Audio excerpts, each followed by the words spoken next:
As you know, this is the measure of an episode where it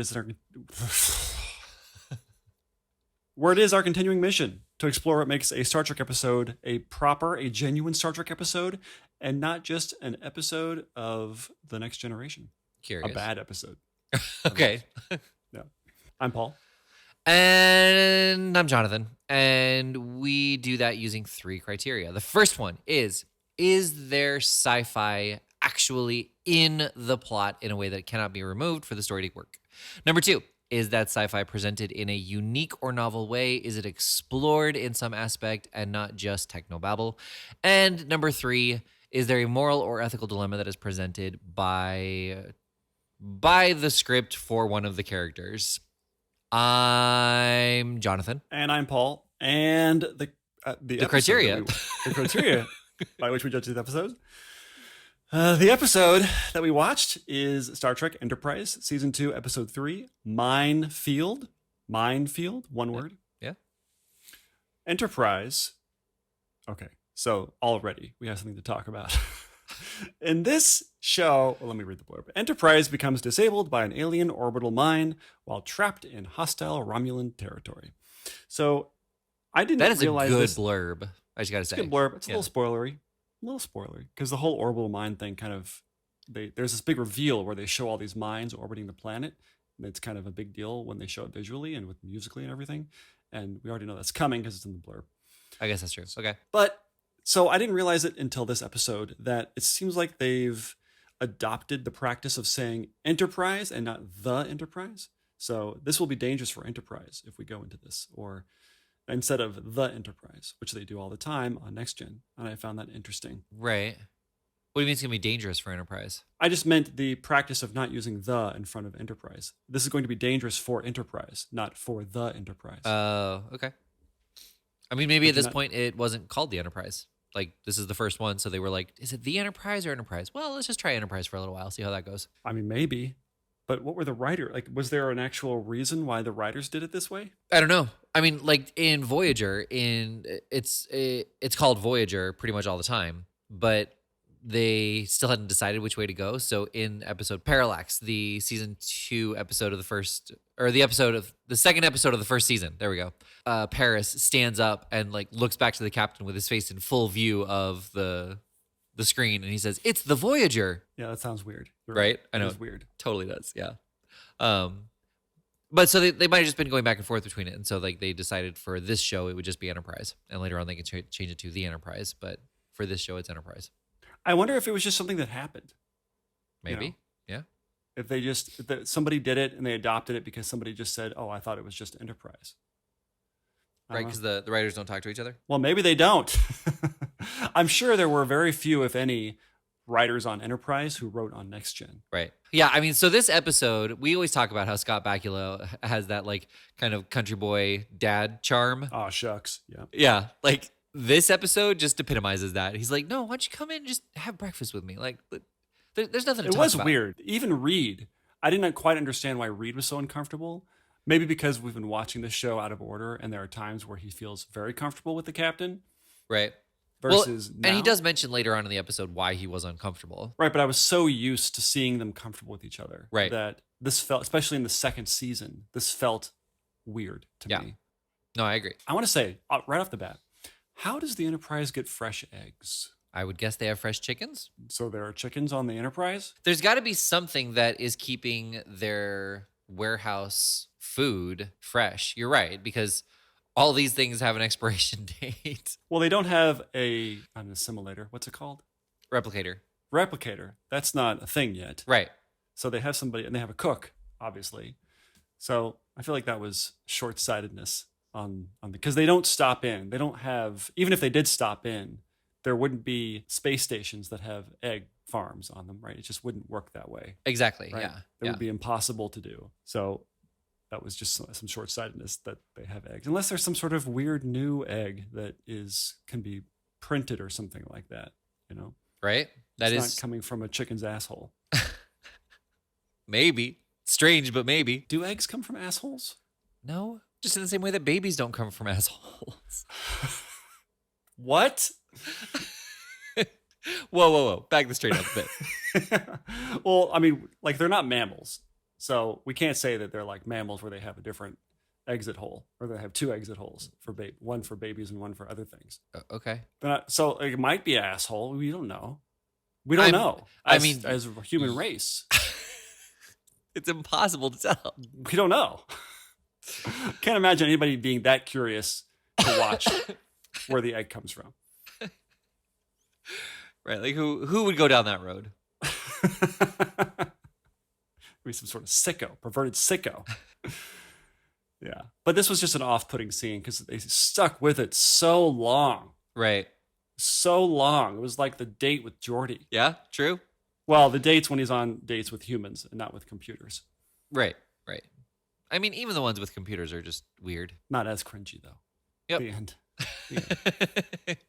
So I want to say, like, obviously there wouldn't be an episode if they didn't do this, but they fly in, they hit a mine, and they're like, By the way, okay. it's super cool when they showed how the Enterprise, like the actual, because when the Enterprise would get damaged in like Next Gen, Right. it would just kind of be this like scuff mark or something like that. They didn't actually show you the deck and the room that would be exposed to space. It was pretty cool. Yeah. I enjoyed it. Yeah, it was. But after they hit that mine, like they were even told that it was an uninhabited planet. So why don't they go and take a look around? And then there's all these mines. Like, why doesn't Archer say, all right, reverse course. This was a bad idea. Like, let's get out the way we came in because we know that that's safe. And let's just start repairs. Yeah. Like turn around? No, not turn around because you don't know. Like reverse. Yeah. Like put it in reverse. Got it. Okay. Yeah. Like literally put it in reverse because we know the way we came in is safe. And once we are clear of the planet, then we can actually start repairs. But, obviously that wouldn't be exciting, but it was very strange that they decided to try to fly forward through the minefield. And this whole idea, so Merryweather, don't know his first name. Right. Merryweather? Yeah. He is manually driving the ship. And they make it sort of like it takes this really long time and it's very exhausting for him and etc. Right. Again, like an airplane. Yeah. The computer would be driving these ships. I hate to be a broken record about it, but they keep giving me examples that I can make my point with, right? A person would not be able to navigate this big of a ship around like a literal minefield. Right. You wouldn't be able to, especially because I think they're moving. They're not just stationary. They're in orbit. So you'd have to like navigate their trajectory and calculate all those different trajectories of all those different mines and your own mass and how long it takes to move the Enterprise in a particular direction, which would be a lot. Right? That's a lot to calculate just with a joystick. Right. It seems very short-sighted again. Why not have the computer make these decisions? It would do such a much better job. Not a lot of creativity like we were talking about in Booby, but like you're not having to solve a problem. You're just having to get through. It's the same thing as when they go into warp. I get the impression the computer is calculating where to go into warp to because you don't want to, as Han Solo would say, materialize in a sun or something like that. You have the computer do all the calculations. Even Star Wars got that right. Right. Yeah. So the idea is like this is a little mini microcosm of the universe where there are things to hit and the computer would be very good at not hitting them. Right. So you demerit Enterprise. You wouldn't have a joystick on a gigantic ship like this. Same reason there's not a joystick on a gigantic cruise line. What do they call those? Cruise ships? Yeah. Yeah. I mean, we've already talked about this. Yep. I agree. It's a good point. Yep. Yeah. I want you to fight me because we can fight about it. I know, but we've already talked. I mean, the only thing you covered my argument when you mentioned Booby, like just because they're awesome. Enough said. Right. Like there's nothing else to say. Right. No, just I keep using my tickle laser on you. I want you to get mad at me. Right. Yeah. Just makes me mad. Right. It makes me mad. So you got it. Never mind. Don't ask what the sound was. So one of the tropes that we've been talking about before, and I like that it didn't happen this time, was when after Yoshi got hit by the sparks from the bridge and she's in medical bay and the doctor says she's got a concussion, she can't go, and she's like, tell him I'll be right there, and he's like, no, you're staying. I just like that they actually, and she actually stayed. Yeah, they did subvert the trope. Yeah, that was great. That's good. That's a good point. Actually, it would have been better. It would have been great if, as you had suggested before when we talked about this, that she doesn't get even as far as the door, and she just collapses. Right. You know, proving Phlox right. That would have been great. Yeah. Or he gives her a sedative just as she's standing. So she collapses, but he's like, I told you, don't get up. But see, that would have subverted his whole point I know, and the whole trope, I know. right? It would be better. Okay, so I have a nerdy thing to do. Okay. To say. This is super nerdy and doesn't matter. It's just something that I feel like in Star Trek they should be managing these things, and they didn't manage it in this way. So Reed goes out to disarm the bomb, right? The mine that's attached to the hull of the Enterprise. And he's in his suit that doesn't seem to be entirely put together. Like, it felt like his helmet was loose. free-floating. Yep, I agree. And it seemed like it should have been clicked in, but I got the impression that maybe it was uncomfortable for the actor. And so they said, well, just don't clip it in. Nobody cares. Nobody watches the show. Right. So he goes out onto the hull of the deck and he's walking around. They're kind of walking slow, like they have magnetic boots on. Yep. And so they show the little legs that come out of the bomb that are attaching itself to the Enterprise. And the legs are like little mini tripods, where at the end of the leg, there's these like 3 prongs that come out and attach itself. He's like, these are magnetic. Yeah. That's how it's attaching itself. It's like, that wouldn't be how it would work. Okay. You'd want, with magnets, you want as much surface area as possible, right? 3 little thin pieces of metal would not attach itself as well as a flat plate, right? Right. It would be a plate. It would be so much easier, right? I know, Yeah. and that's the end. That's the end of my complaint. But I feel like that's the detail stuff that makes a good Enterprise or a good Star Trek episode, and a kind of a unthought out, non-thought out episode, right? Yeah. No, that's this is the kind of stuff I talk about, Jonathan. No, it's an excellent point. Like, when you're right, like you when you're dealing with a magnet, the more surface area, the better. Yeah. Instead of that was not the case. These little tripods with these little tiny magnets, and then if people start messing with it, you just bring out more tiny tripods. That's true. It did have one that, like, wouldn't you deploy all tripods at the beginning just to make sure it attaches itself? Right. Like, maybe electrify the casing around the magnet so people can't touch it. Yeah, it would seem like as a mine, you don't, because you have so many mines, they can't be these technological marvels. So the fact that it took them so long to disarm this mine, and it's not that it was just a lot of wires, and like there were all of these, it was like this escape room level disarming thing where it takes all these kind of unnecessary steps for the sake of the game.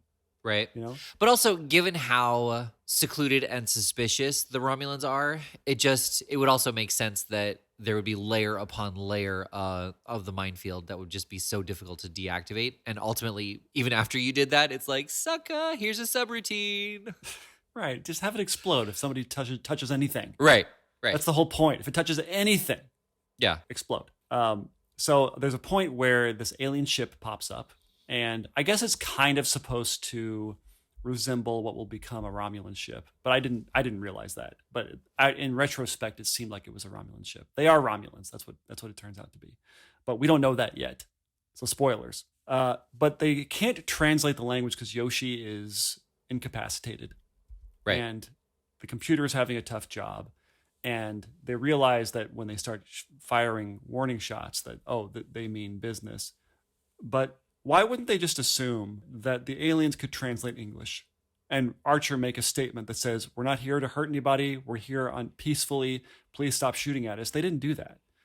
Even though you don't know what they're saying, unless they were banking on them saying, please don't tell us you're here peacefully. We hate that, and so we like to shoot at people who are here peacefully. Right. Other than that, there's no reason why you wouldn't say we're here peacefully. Yeah. Right? Yeah. And after you say it, do something with the ship or with your weapons or something to show that you are meaning what you're saying. Like, we are here peacefully. We mean you no harm. We will deactivate the weapons or power them down at least. Yeah. Yeah. They did nothing. They just kind of sat there, right? Which seems very suspicious. It says we can't understand them. They clearly can't understand us. Right. Exactly. Yeah. It just felt like we need to get from point A to point B in the plot, and them talking would just it wouldn't, though, because the Romulans wouldn't believe them anyway. Right. Yeah. The Romulans are just dicks. say it. Yeah. Exactly. Romulans are dicks. Right. Exactly. So there's a point. Okay, so eventually Reed gets his leg impaled by one of the tripods. Yeah. And God, that would hurt so bad. Imagine. Right. I know. And so the captain comes out and tries to help him disarm the bomb. And this is how they continue their breakfast. Right. Yep. Of the captain getting to know Reed. Yes. So there's this weird thing that they adopt at the beginning of their interactions where they're talking really slow, like they're in a blizzard, like they're like, right. when you listen to astronauts talk now, today, like if you listen to their radio chatter that you can listen to, like when they're just doing EVAs out there, they're just talking normally. Right. They're not like, and now we need to get you over to this other side. It's like, why do you feel like you're climbing up a hill carrying somebody in a whiteout blizzard? Right. Like you wouldn't be like labored. That's funny. One of the things that irritated me about this episode was Reed telling him that he had to turn it 70 degrees. And how could you possibly calculate that? Right. And Archer's like, okay. So about like this? I mean, I get that, like, it's like not quite 90 degrees, but how do you know what not quite 90 degrees is? Like, especially when it's a symmetrical thing that there's really no way to tell how far you've twisted something. Right. Yeah. At least it wasn't a complete circle. Yeah. Not quite 90 degrees. Got it. Okay. Right. Well, and there was one of them when he pushed it back in, he actually twisted it back the wrong way. Oh no, yeah. I mean, definitely that. I have a note about that. But no, like when he was told he had to push them all back in, as he pushed one of them in, it rotated again. Like it was twisting as it was going back in. And I was like, that doesn't trigger the alarm? Like once it's turned off, doesn't matter what you do? Okay. Well, just the whole, what do they call it? The arming chamber or whatever, the arming panel, it being that coming out, that didn't set it off. Like why would the bomb think while still being armed that was okay? Right. Why would it just blow up? Someone's trying to disarm me and I'm still armed. That should be its number one priority. It's just blow up. Yes. Yeah, obviously it was fun to like do the sci-fi panels and try to figure out like a fancy way to disarm a bomb. But yeah, it was very much like there should be a, what's it called? Not a kill trigger, a dead man's trigger there should be a dead man's trigger on panels of mines and bombs and that kind of thing, where when you take the panel off, that triggers the explosion. Right. Yeah, makes sense. Doesn't have to be this convoluted way of disarming something. Right. Right. But yeah, Reed, I watched this like 3 or 4 times just to make sure that I wasn't missing something. But Reed very clearly said you want to turn it clockwise. Clockwise. And then he turned it counterclockwise. Just right? That should have been the end of it right there. Well, that didn't work. And I know that they don't like it. Oh my gosh. There were just so many little things about this episode where it just seemed it didn't seem like it was rushed. It didn't seem like anybody questioned it, like when they questioned what? Just the episode in general. Like, yes, they wanted to try to keep the whole plate on, but like, why not release it, send both of them into space, transport them back to the ship, and then set off the bomb? Yeah. And the idea that their solution to all of this that actually works makes it's so ridiculous. Right. For those of you who haven't seen the episode, the way they get out of this is they detach the plate of the hull that the mine is attached itself to, so it floats off into space. Meanwhile, Reed is still attached to it because he's been impaled by the tripod thing. And so Archer goes with him to help him out. And so the idea is that they're going to chop off the leg, which sets it into motion to blow up. Why it wouldn't immediately blow up, I don't know. Like, why is there a countdown? So they have time. They have 10 seconds. When you say chop off the leg, you mean the leg of the mine. Yeah, that wasn't obvious. Okay. The leg of the mine, not Reed's leg. Yeah, you're like, their plan is to chop off the leg. Sever the leg. Yeah. So they're now going to hide behind a little thin piece of plating from the hull. So when this gigantic, humongous mine that ripped off a quarter of the hull of the Enterprise before, they're going to hide behind it, like Captain America hides behind his shield. And so they do this. They jettison themselves off into space and then hide behind their shields, and the mine goes off. And then we cut back inside the Enterprise. Sorry, we cut back inside Enterprise. And they're like, well, I can't find. Oh, there they are. I see them now. Okay, we're going to try and align them so that we can get them into the cargo bay hold. I was like, this is so dumb. Yep. The idea that if you had this gigantic bomb that's twice as big as a human, that can rip metal into shreds, that if you're next to it at all, that the shockwave would just fling them into space at the speed of which the compression wave would be in the bomb. So however that explodes, that's the force that would push you away. Right. They would just be flung into space at like a quarter of the speed of light. You know? And they're like, oh, they're fine. They hid behind a piece of metal. Right. Well, that, and also they have no force to push against.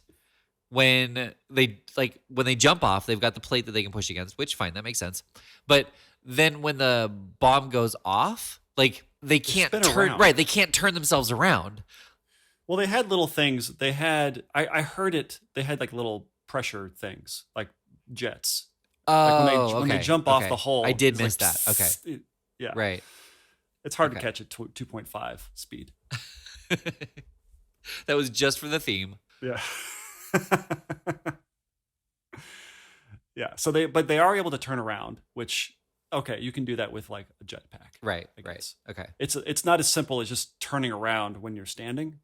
You know. Yeah. Like you have to start turning, and then you have to stop yourself from turning. Right. Right. So it's a double thing. But yeah, that whole thing and then somehow they managed to, like, they're totally fine when they capture. It's okay. Maybe they can find them in space after they've been jettisoned off in any which direction. And thankfully they didn't hit any other mines, number one. And number two, that they just didn't go back to the planet and burned up in the atmosphere. Right. You know? Right. I guess they're farther away. They're farther away from the planet now, but they're not that much farther away. Yeah. And at the speed you were just talking about, like, yeah, like thousands of miles an hour.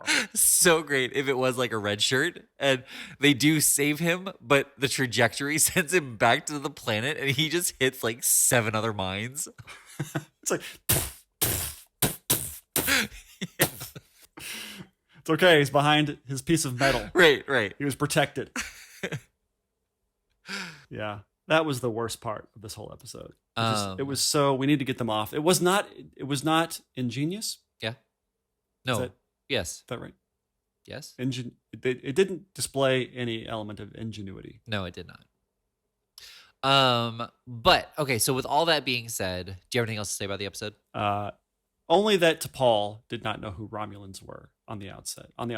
Correct. She must know who they are, because they would know that Vulcans aren't Romulans when writing the show. At least I would hope they would. No, actually, Romulans in Star Trek continuity are not seen by humans or Vulcans until Kirk runs into them in like that great cat and mouse episode. But she's Vulcan. Wouldn't she know? They don't know? No, apparently not. Oh, well, I was hoping that T'Pol would be under some directive not to talk about Vulcans. In fact, deny their existence. Or sorry, Romulans. Right, but I mean, even if she was, like, the conversation still would have been the same. Right. It seemed like they were seeding some sort of subterfuge of some kind with T'Pol, which she often does. Right. She's often like torn between being loyal to the Enterprise versus being loyal to Vulcans. Vulcans are kind of assholes, right? Yes. It just seems like that Vulcans are not actually nice people. It's not a nice race. That the only Vulcans that we know are Spock and T'Pol and maybe a couple of other ones who are outliers. But normally they're just very condescending and self-righteous and superior acting to humans. Even the commanding officers like Spock and Tuvok and T'Pol, like they're the ones who have the least amount of condescension. I'm just thinking about like the lower decks Vulcan, who I think also showed up on Voyager, or it was a different one. But regardless, like the Vulcans that we've seen that are not in commanding positions are, you're right, like they're condescending dicks. Or usually the leadership at Vulcans are usually very just evil. Almost. Starfleet commanding right? position. Sorry. Yeah. I should have clarified. Starfleet. Yeah. I don't know. It's just something that occurred to me. Yeah. thinking about T'Pol, because T'Pol is just sort of almost a victim of everything. Right. Victimized a lot. Well, and it's frustrating / humorous. Like clearly they think they're better than other races who do not control their emotions. But clearly they're not in control of their emotions since they're still condescending, which is an emotion. Or unless then we're kind of getting into the data thing. Like, is behavior emotion as well? Like where he's curious about things. Like, is that an emotion or is that a behavior? Anyway, right. What did you think about this episode? Well, so I just want to point out one last thing, and this is what I really enjoy about Enterprise. Do you still have the blurbs up or no? Not season. I have the blurb up for this episode. Is that what you mean? No, I want to show you the blurb for the next episode. Oh, no, I don't have it up. Okay. Oh, let me sit through all the Paramount. Like, oh, we're so awesome. Okay, so here's the blurb for episode 4 of season 2. Suffering from damage inflicted in the Romulan minefield and unable to complete repairs on their own, Archer orders a distress call to be put out. Oh. So what I wrote was like, that's the kind of continuity that I like, where this story was self-contained. The problem was presented, there was conflict, and it got resolved by the end of the episode. But things that happened within that story are driving the next story. It's as a consequence of the previous story. Yeah. That's great. Yeah, I love that. Like there's no cliffhanger on this episode, and the next episode, like they're probably going to say, we're stuck dead in the water, as it were, because our ship received so much damage from a minefield. But like they do that anyway on Next Generation and Voyager. Like they're like, here's the situation we were just in, so you can get to the premise. Yeah, but it's never a direct consequence. It's not, right? And that's what I'm saying. Like this is the kind of thing that I would like to see more, where it is. You should watch the show called Picard. No, everything just happens directly because of the previous episode. Right, but there's tie a line.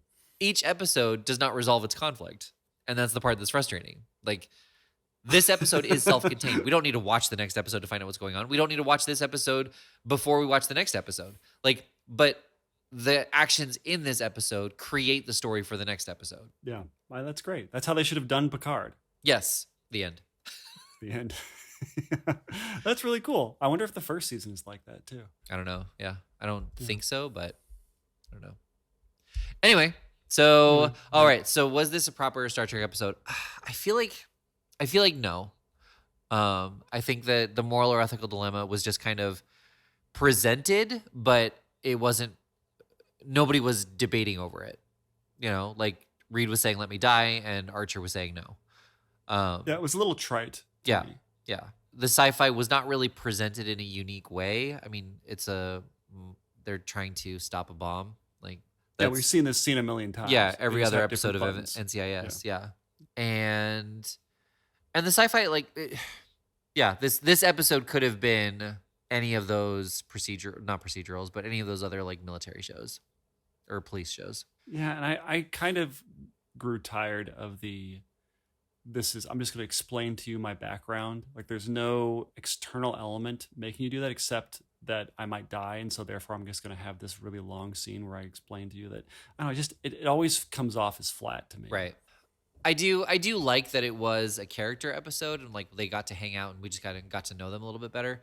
Again, that's more my jam than it is yours. But I also feel like kind of what you were just saying, being stuck together in a very uninteresting way made this not a very good episode. So for me, overall, it's a no-no. It's a no-no? It's always a no-no. Yeah, that's a no-no. Which is disappointing because Enterprise is always a pleasant surprise, and this was not. Yeah, they did have a missed opportunity. I agree. Yeah. But yeah, I didn't really enjoy it that much. I liked the stuff with the Romulans. I felt like they were going to get a little bit deeper into who these people were. We didn't get a chance to look at them. I guess they didn't want to ruin the timeline. Right. And this is the struggle, that you always have with prequels. Yeah, it's like you're trying to confine yourself to what's going to happen, and so your story suffers because of it. Right.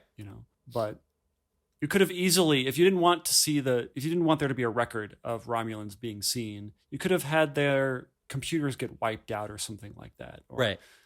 Have there not be a record of it, but you still get to see them. Yeah. And T'Pol's kind of crazy. It's like, oh, they kind of look like Vulcans, like have that be a moment too. Yeah. But just the fact that, it doesn't happen yet in the long arc of Star Trek means we can't show them. The end. Right. No creativity required. Yeah. Yeah. But yeah, I just, it was kind of a boring episode to me. It didn't really jangle my bits. Yeah, exactly. Yeah. So it's a no. Okay. So there you go. All right. Should we watch Shisha? I should show. Message in a bottle. Oh, that's the wrong one. It Okay. should be Waking Moments. Waking Moments. Dumbass. Episode 13 of season 4 of Voyager of Star Trek. And the blurb says, the crew is attacked by a species of aliens that live in the human dream state. Oh, that's interesting. Yeah. Attacked is in quotes. The one on Amazon Prime Okay. says nightmares become reality when the crew is attacked in their dreams. So what the angle of attack is different, or the come from is different, right? Right. This one makes it, the one on Amazon Prime makes it seem like they're having nightmares. Yeah. And those become reality somehow through aliens. But Right. yours is totally different. Yeah. Like it's only in Contextually. the dreams. Right. Right. They live in the dreams, not being attacked in their dreams. Right. All right. Ivan Paul, I'm a Jonathan. and this has been The Measure of an Episode. I just want to do Catherine Hepburn. But you already knew that. That sounds like Janeway. All right.